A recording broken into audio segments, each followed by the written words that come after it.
Let me know which drum kit sounds best.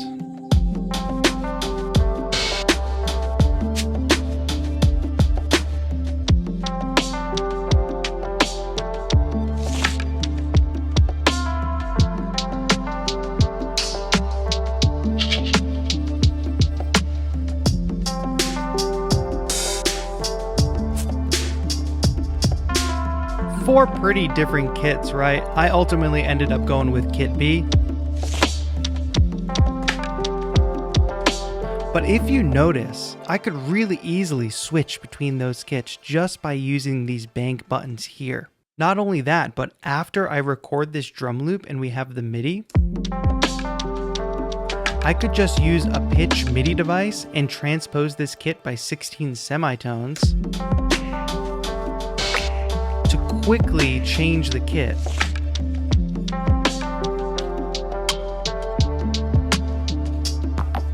And the drum pattern still makes sense, just with a different collection of samples. This way of building up drum kits in Ableton Live's drum rack is a great way to speed up your workflow and get to the sound you want faster. Let me explain how I set this up and how you can create something similar. I'm using the TempoPAD C16 by Synido today, and I want to say thank you to Synido for sponsoring this video, but I'm happy to be working with them because this is the perfect controller for this setup, but you will be able to set something up similar no matter what kind of controller or device you have. Let's take a look. So we're going to be working in Ableton Live's drum rack today, and I have released a more basic tutorial on Ableton Live's drum rack, which you should check out if you haven't yet. But you can see that we've got the 16 samples here that match up with our controller. Makes sense. But of course, a single drum rack can contain many more samples than just 16. So if I click in the next bank above, there we go. We've got our next bank of samples. Above that, and above that, a fourth bank. So I've built up these four kits, but I've built them up very intentionally so that they hold similar drum sounds on the same pads. I won't go through each of them, but you've probably noticed there's a kick drum on the bottom leftmost pad across every kick. Same with snares being in the same position, pad 3. Hi-hats are in the same place. And we've even got some chime jingly things up here on pad 16. So I organized everything really intentionally so that the finger drumming lines up no matter what kit I'm on. If I need to transpose the MIDI, the drum loop will still make sense, and switching banks gives me access to 4 distinct kits. If you want to build this up for yourself, you can just load up a blank drum rack and start building up your kit with whatever sample packs you have. So if you have Splice like I've got here, you could start by searching through a bunch of snares and be consistent about where they go. So if in bank 1, I want to go here on pad 3, if I jump up to another bank, I'm going to want to find pad 3 and bring the snare there. So as you build up across the kits, the same kind of drum lands on the same pad. Now I have sample packs from a bunch of different sources, so I actually use Cosmos Sample Finder to find all the samples across my whole library, not just Splice. I kind of like this because it means I'm not stuck in Splice's ecosystem.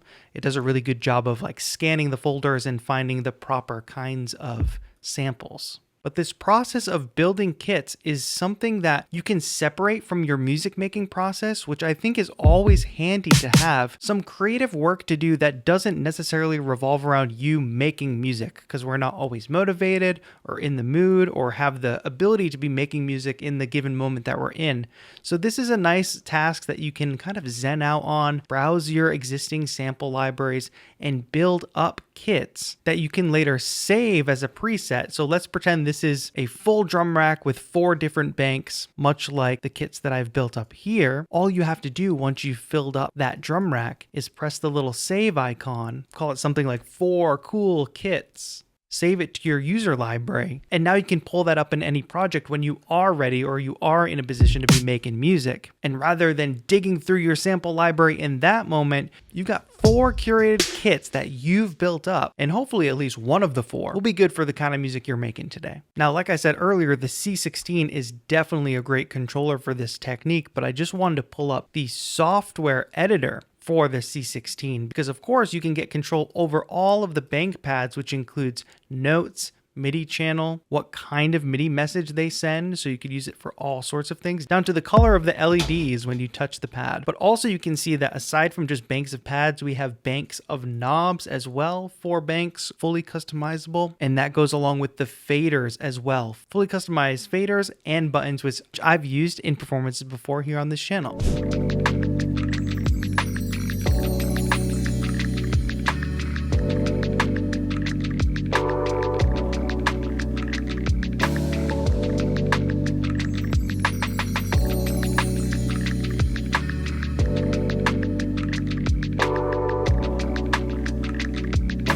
There's a lot of other really cool benefits to using the controller. You don't even have to use the software editor. You can just full on customize every knob, fader, button, pad right from the device itself. And for a device that has MIDI in, out, and through, if you might use it with hardware or an app, because of course, by the way, this is also a Bluetooth MIDI controller, it's convenient to not have to connect to the computer all the time to do the editing. So that's just like an easy organizational tip for you. Go forth, curate your kits, really hone what kind of sound you want from your drums, and be consistent across your kits so that no matter which bank you choose, the MIDI, the loop, it's still going to make sense, and you have easy access to 4 contrasting drum kits. That's going to be all for now. Check out a link to the Synido C16 down in the description. Shout out to my channel members. Thank you all so much for watching. This has been TAETRO.